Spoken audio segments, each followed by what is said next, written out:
그때 예수님께서 제자들에게 말씀하셨다. 이제 나는 나를 보내신 분께 간다. 그런데도 어디로 가십니까? 하고 묻는 사람이 너희 가운데 아무도 없다. 오히려 내가 이 말을 하였기 때문에 너희 마음에 근심이 가득 찼다. 그러나 너희에게 진실을 말하는데 내가 떠나는 것이 너희에게 이롭다. 내가 떠나지 않으면 보호자께서 너희에게 오지 않으신다. 그러나 내가 가면 그분을 너희에게 보내겠다. 보호자께서 오시면 죄와 의로움과 심판에 관한 세상의 그릇된 생각을 밝히실 것이다. 그들이 죄에 관하여 잘못 생각하는 것은 나를 믿지 않기 때문이고, 그들이 의로움에 관하여 잘못 생각하는 것은 내가 아버지께 가고 너희가 더 이상 나를 보지 못할 것이기 때문이며, 그들이 심판에 관하여 잘못 생각하는 것은 이 세상의 우두머리가 이미 심판을 받았기 때문이다. 주님의 말씀입니다.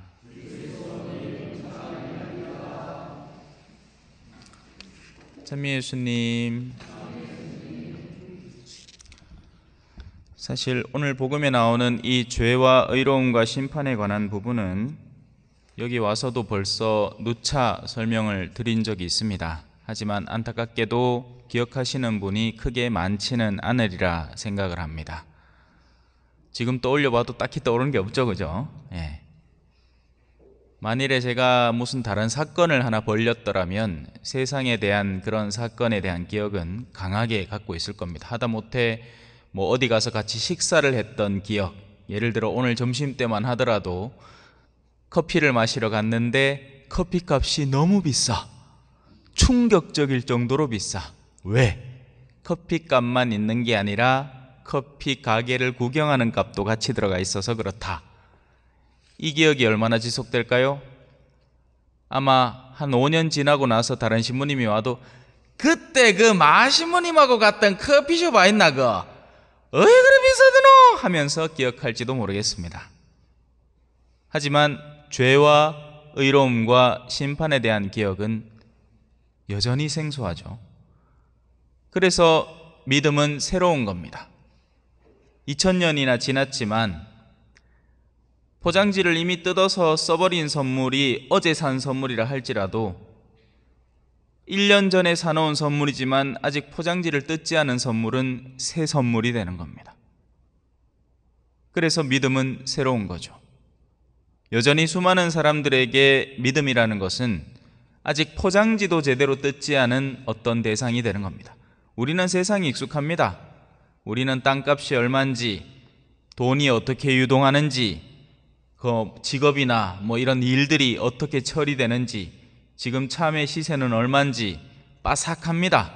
하지만 여러분들이 갖고 있는 신앙에 대해서 설명해 보세요. 죄가 뭡니까? 의로움이 뭔가요? 심판은 어떤 겁니까? 말문이 턱 막혀버립니다. 1독서부터 찬찬히 살펴보죠. 1독서에서는 커다란 두 흐름을 보면 됩니다. 하나는 당연히 사도들입니다. 사도들은 어찌 보면 굉장히 수동적이기까지 합니다. 때리면 맞고, 가두면 갇히고, 또 거꾸로 풀어주면 나갑니다. 그죠? 하지만 그들은 집중하는 게 있습니다. 자신들이 어떻게 세상 안에서 다루어지는가 하는 것에 큰 관심이 없습니다. 그들이 집중하고 그들이 움직이는 파트를 찾아보면 이 부분입니다. 자신을 해치지 마시오! 왜?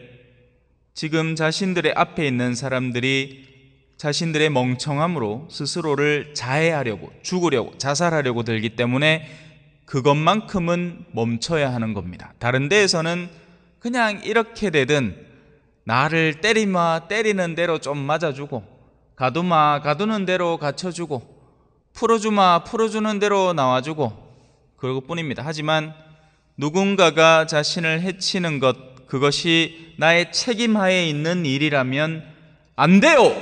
하고 이야기를 할 줄 아는 용기와 강인함을 갖고 있습니다. 자, 사도들이 여기 한켠에 있다면 다른 데는 누가 있죠? 세속이 존재를 합니다. 그들은 진리를 두려워하고 겁을 내고 진리 앞에서 진리를 파괴하려고 들기 때문에 바쁩니다. 필리피의 군중은 합세해서 바오로와 실라스를 공격하고 행정관들은 그 두 사람의 옷을 찢어버리고, 옷을 찢는다는 것은 그냥 단순히 괴롭히는 게 아니라 수치와 더불어 괴롭히는 겁니다. 쪽팔리게 하는 거죠, 말 그대로. 그리고 옷을 찢어 벗기고 매로 치라고 지시를 합니다. 그렇게 매질을 많이 하게 한 뒤에 그들을 감옥에 가두고 간수에게 단단히 지켜서 절대로 못 나오게 해라. 이것도 바쁜 일입니다, 그죠? 누군가를 감시하는 일, 뭐 하나, 어떻게 하나, 잘하고 있나, 이것도 굉장히 피곤하고 바쁜 일입니다. 돈 많은 사람들이 집안에 가정부를 두잖아요. 2배로 피곤해집니다. 혹시나 뭐 훔쳐갈까 봐. 가정부를 두면 편할 것 같죠? 빨래도 해주지, 때 되면 밥도 차려주지, 자식들도 돌보게 만들 수 있지. 옛날에 드라마 같은 거 보면 항상 잘 사는 집만 나오죠. 그 집에는 언제나 가정부가 나와서 사모님 오늘은 뭐 드실랍니까? 하고 물어봅니다, 그죠? 그러면 그게 굉장히 좋고 편하고 우아해 보이지만 거위가 물 위에서 유유히 떠돌아다니기 위해서는 물속에서 미친 듯이 발길질을 해야 됩니다. 세상에 좋은 일만 있는 것은 아무것도 없습니다. 가지면 가진 만큼 책임감이 더해가는 거고, 가난하면 가난한 만큼 그만큼 자유롭기도 한 거죠. 발 하나 메고 어디든지 갈 수 있는 사람이 낫지. 암만 돈이 많아봐야, 예를 들어 연예인들, 그죠? 얼굴 다 팔려 있는데 어딜 가서 안정감을 누리겠습니까? 우리처럼 길 가다가 떡볶이 하나 사 먹을 수 있을까요? 못 사 먹습니다. 자, 그런 가운데 바오로와 실라스는 하나님께 찬미가를 부르며 기도하고 있습니다. 웃기지 않습니까? 지금 주변은 엄청 바빠요. 막 때리고 옷 벗기고 막 가두고 막 지키락 하고 하는데 이 아들은 감옥에 들어가고 노래하고 있습니다. 성모 성월이요 제일 좋은 시절, 극하고 있는 겁니다. 주변에는 막 바빠. 어떻게든 이 아들을 강압해야 되고 혹시나 빠져나올까 막 자기들이 겁을 내고 있죠. 이 사람들은 나올 생각도 없는데 막 오히려 잘 됐다 싶어. 아이고 막 이참에 좀 쉬자. 엎어진 김에 쉬 간다고 깜빵에 가둬 있겠네. 여 조용하고 좋네. 얼마나 좋은겨. 감옥이라는 곳은 그들에게는 나름의 휴식 공간인 겁니다. 봉쇄수년 안에 들어간 수녀님들은 그 안이 자신들에게는 영성을 펼치는 곳인 거죠. 우리가 보기에 안 돼 보이는 거지. 면에 떡까만 창살 적적적적적 있는데 그 뒤에 앉아갖고 옷도 또 그냥 옷 입나? 그냥 우리 수녀님들처럼 뭐 이렇게 가볍게 입고 다니는 게 아니라 막 전신마신 다 둘러싸고, 왜다가 그 미사하다가 수녀님한테 이제 안수 드린다고, 세사제 때 세사제 안수 드린다고 이래 머리를 만지면 막 까슬까슬까슬합니다. 무슨 말이에요? 빡빡 밀었다는 얘기야. 그러면 어때? 더 신경 쓸 게 없죠.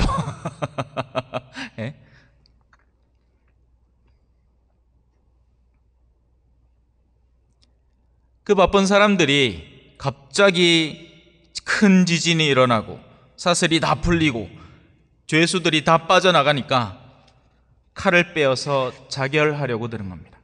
그리고 그 순간에 사도들은 그들을 멈추는 거죠. 자, 이제 움직임이 더욱더 뚜렷해집니다. 그죠? 바깥에 있는 사람들은 자기 자신을 기초적으로 살리려고 들면서 동시에 타인을 죽이려고 드는 사람입니다. 그게 특징이에요. 그게 세속성의 특징입니다. 안 믿는 이들의 특징이라고 할 수 있죠. 여기서 믿고 안 믿고를 세례를 받았나 안 받았나로 보지 마세요. 세례를 받고도 남을 죽이려는 사람들이 있습니다. 아마 초전에서만 사신 분들은 잘 모를 수도 있는데요, 좀 큰 본당에 가면 전쟁터입니다. 뭐 예를 들어 갖고 뭐 성가대가 있는데 거기 지휘자하고 성가단장이 막 서로 몸죽이가 날린기라.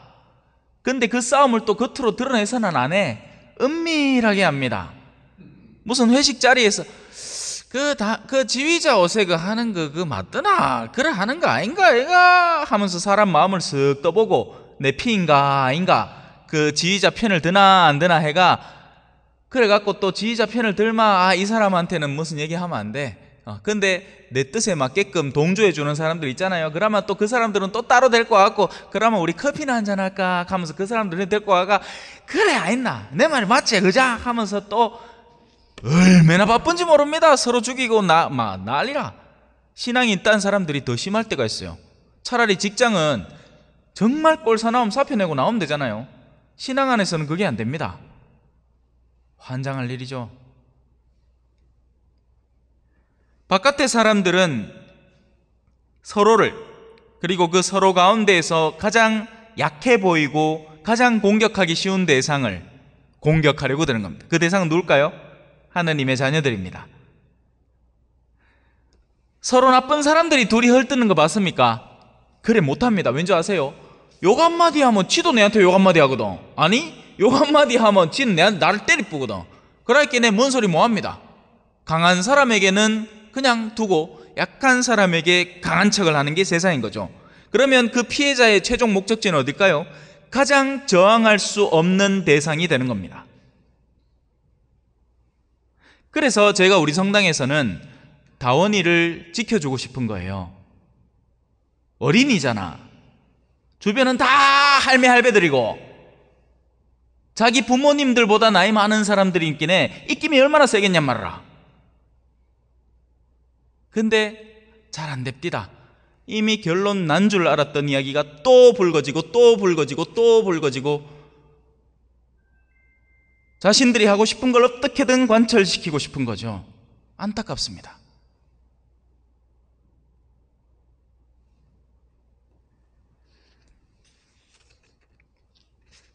바오로는 사도들은 어떻게 하죠? 살립니다. 지금까지 자신을 두드려 패고 감옥에 가둔 사람이에요. 근데 그 사람이 정작 자기 자신을 죽이려고 할 때 바오로와 실라스는 뭐라고 합니까? 자신을 해치지 마시오! 라고 하는 겁니다. 놔둬도 되잖아. 뭐 어때? 지금까지 나를 두드려 팼으면 그러고 뭐 누가 시켰나? 자기 스스로 죽겠대. 그냥 옆에서 지켜보면 될 거 아닙니까? 잘 가. 죽도록 뭐 죽든지 말든지 뭐 죽으람. 하지만 이들은 그렇게 두지 않습니다. 자신을 해치지 마시오. 그건 옳은 일이 아닙니다. 그렇게 하면 당신의 목숨뿐만이 아니라 영혼도 위태로울 수 있습니다. 그러자 이제 입장이 바뀌는 겁니다. 지금까지 죽임의 대상이었던 사도들이 그들의 구원자로 등극하는 거죠. 그러자 이제 복음 선포가 본질적으로 이루어집니다. 두 분 선생님, 제가 구원을 받으려면 어떻게 해야 되겠습니까? 지금 제가 여러분들을 보는데 크게 감동적이지는 않은 것 같아요. 그런데 이거야말로 정말 감동적인 부분입니다. 한 사람을 죽이려고 들던 내면의 어둠이 가득했던 사람이 이제 그 대상에게 가서 어떻게 하면 우리가 구원받을 수 있겠습니까를 묻고 있는 겁니다. 극적인 전환이죠. 우리 주변에 평온한 일만 있는 사람에게는 이런 극적인 전환에 대한 감각이 없습니다. 그런데 예를 들어 볼까요? 어떤 아내가 남편한테 늘 구박당하고 두드려 맞고 하는데 어느 날 그 남편이 자기한테 무릎 꿇고 와서 내가 잘못했다. 내가 진짜 잘못했다. 내가 이제야 깨달았다. 네가 얼마나 고통받았고 했는지를. 왜야만 내가 네 용서를 받을 수 있겠노 한다면 얼마나 감동적일까요? 그런 일이 지금 일어나고 있는 겁니다. 그래서 그들이 대답을 하죠. 답은 너무나 단순하고 명료합니다. 주 예수님을 믿으시오. 그러면 그대와 그대의 집안이 구원을 받을 것이요. 하지만 이 말만 바라보면 힘이 없습니다. 이 말은 그들이 실제 지금까지 견뎌오면서 그걸 묵묵히 견디고 그 가운데서 아무 말도 안 하고 오히려 감옥 안에서 노래를 부르고 하느님을 찬미하고 또 그 와중에 자기 자신을 해치려는 사람에게 죽이지 말라고 얘기를 해주는 그들의 선함을 바라본 이 앞에 힘을 갖는 말인 겁니다. 믿음이라는 건 우습게 볼 게 아니에요. 믿음이라는 건 진중한 선택이고 힘 있는 행동입니다. 용기 있는 결단인 거죠. 할 만한 삶을 하는 게 아니라 나날이 나 자신을 깨어나가면서 더 나은 나 자신을 만드는 게 믿음입니다. 자, 간수가 움직입니다. 지금까지는 사람을 죽이는 데 힘썼던, 가두는 데 힘썼던 그가 그날 밤 그 시간에 그들을 데리고 가서 상처를 씻어주고 그 자리에서 그 가족과 온 가족이 세례를 받게 됩니다. 그러자 결론이 어떻게 되느냐? 그들은 자기 집안으로 데려다가 음식을 대접하고 하느님을 믿게 된 것을 온 집안과 더불어 기뻐하였다. 비로소 여기에서 진짜 기쁨이 나옵니다. 자, 앞에도 기쁨이 없었을까요?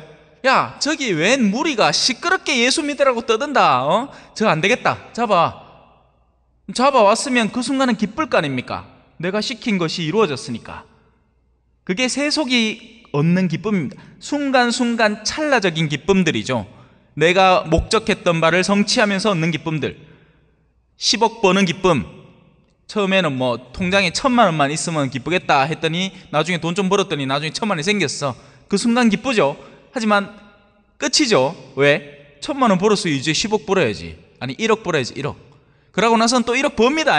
통장에 1억 채워놔요. 그럼 기뻐야 되잖아. 그 순간 잠깐 기쁘죠. 근데 안 돼. 왜? 그 다음 또 이제 10억 벌어야 되거든.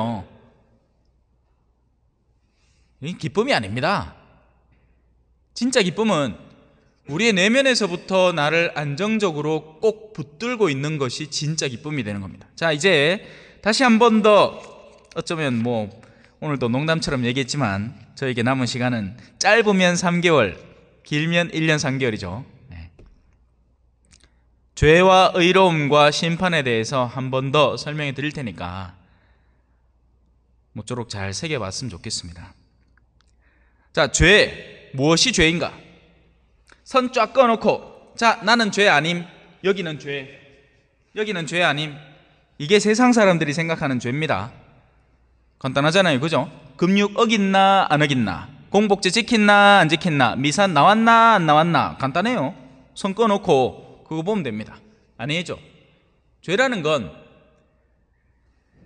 나를 믿지 않기 때문에 죄에 대해서 잘못 생각하는 거다. 예수님을 신뢰한다, 믿는다 하는 것은 교적 등록된다는 게 아니라 예수님의 내면 속에 흐르는 흐름이 내 안에 흐른다는 겁니다. 그 흐름에서 내가 빠져나올 때 죄가 되는 거죠. 그게 아무리 거룩해 보이는 행동이라도, 예를 들어서 내가 성당에 3억 원을 쾌척하고 있어. 그러면 겉으로 보기에는 이 사람은 성당에 3억 원을 내는 사람이니까 착해 보이는 사람이잖아요. 하지만 속내는 다른 겁니다. 속에 뭐가 숨어 있을지 모르는 거예요. 정말 선하고 착해서 자신이 지금까지 공들여 모은 것을 성당에 기꺼이 아낌없이 내는 사람이라면 그건 착한 일이 맞겠죠. 그런데 아닌 거예요. 그런 사람들 가운데에는 그걸 내므로써 나중에 내가 10억을 잃을 기회를 3억으로 퉁치고 넘어가는 것으로 바꿔버리는 사람도 있고, 이유야 다양합니다. 이유야 다양해요. 어떤 이유든지 자기 자신의 이기적이고 세속적인 이유를 찾을 수가 있는 겁니다. 그러면 그들이 지금 하고 있는 건 착한 일이 아닌 겁니다. 그 자체가 죄인 거죠.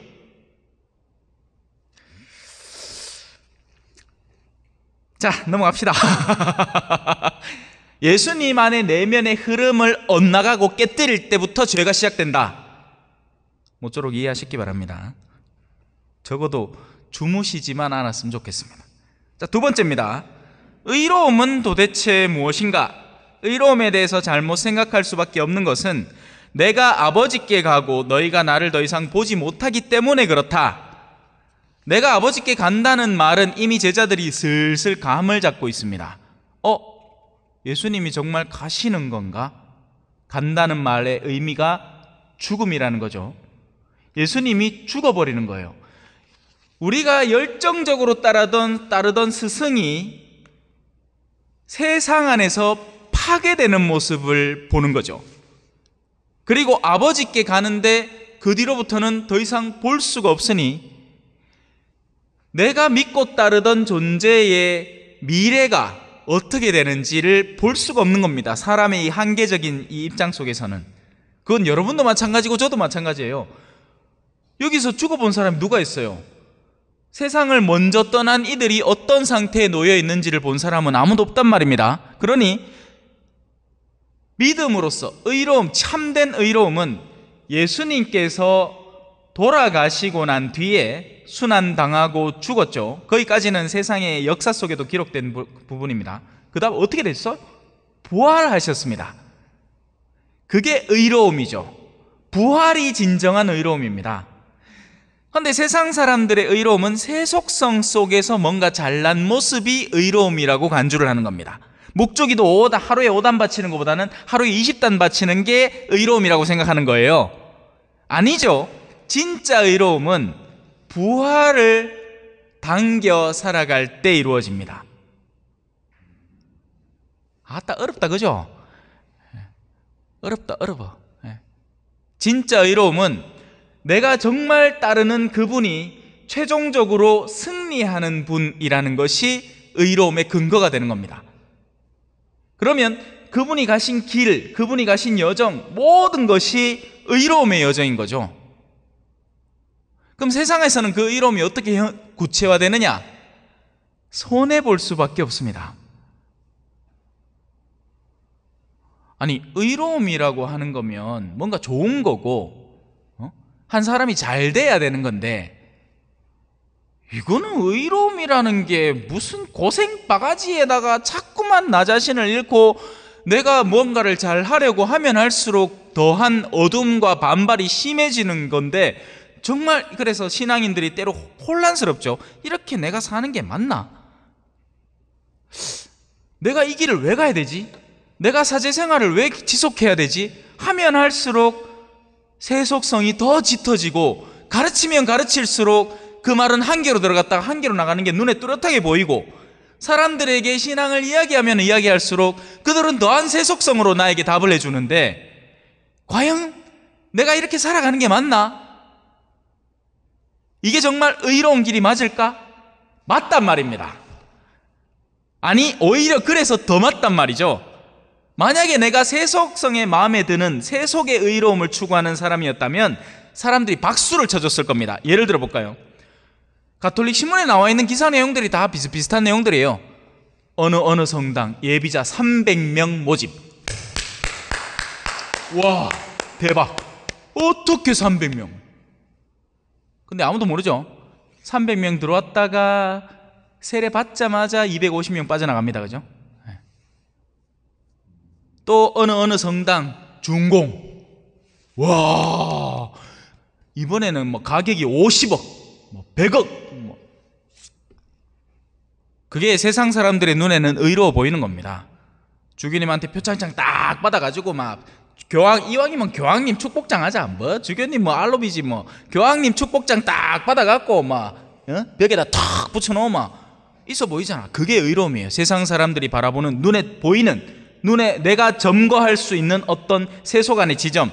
하지만 하느님의 진정한 의로움은 그 모든 것들을 무산시켜버리고 영원 안에서 우리에게 선물하는 의로움이란 말입니다.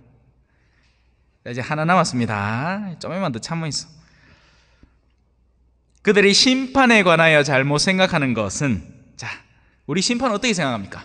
그러면 이제 이런 세상 안에서의 좋은 점, 나쁜 점들을 일일이 번호 순대로 따져가지고 이제 계산하는 거죠. 그죠?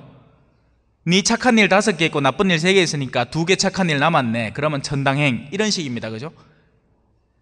근데 이게 웃긴 게, 이 세상의 우두머리가 이미 심판을 받아 있는 겁니다. 심판이라는 건 미래에 일어날 일이 아니라 이미 일어난 것에 내가 거기에 끌리고 있으면 나는 심판에 끌리는 사람이 되는 거고, 구원이라는 것에 마음이 끌리고 있으면 나는 이미 구원받은 사람이 되는 거죠. 여전히 이해가 잘 안 될 것 같아요. 지금 여기 앉아 계신 여러분들이 이미 내면 속에서 이끌리는 부분으로 나 자신을 심판으로 질질 끌고 가고 있단 말입니다. 그 반대로 하느님께 이미 이끌려 마음을 빼앗긴 사람이라면 이미 구원을 받은 거죠. 백날 성당 나오면 뭐합니까? 여전히 내가 진짜 사랑하는 것은 세속인데,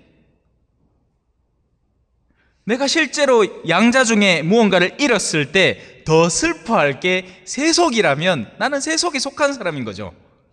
그러면 그 우두머리의 심판에 내가 동참하고 있는 셈인 거고요. 아무리 겉으로 뭐 사제고, 뭐 여기 오늘 수도자분도 한 분 더 오셨는데 수도자고 열심해 보이는 평신도고 하더라도, 평일미사 안 빠지고 꼬박꼬박 나오는 평신도라 할지라도 마음속의 근본 속에 무게감 자체가 이미 심판과 구원을 정해놓은 겁니다. 이 세상의 우두머리는 이미 심판을 받은 거예요. 근데 그 뒤를 따라가면 어쩌자는 겁니까? 안 되겠죠. 그러나 사람들은 이 모든 것들을 혼란스럽게 만들어 놓아서 죄가 뭘까? 야, 네 주일미사 나갔지? 그러면 니는 착한 신자지. 자기들끼리 다 정해버립니다. 거기다 평일미사까지 나가라. 야, 니는 참 대단한 신자다. 아니에요. 아무도 모르는 일입니다. 그 내면 속에 무엇이 흐르고 있는지는. 의로움도 그렇고 심판도 마찬가지입니다. 감각을 살아있어야 돼요. 죄에 대한 감각이 살아있어야 그것을 피할 줄 알고, 의로움에 대한 감각이 살아있어야 그것을 원할 줄 알죠. 그래서 이건 역시도 하나의 법칙이 되어버릴 수는 있지만 통상적으로는 그렇습니다. 죄는 세상에서 맛있는 겁니다. 맛있어서 죄를 지어요. 죄 짓는 게 좋아서 죄를 짓는다고요. 죄 짓는 사람이 죄를 짓는 게 싫어서 죄를 짓는 게 아닙니다.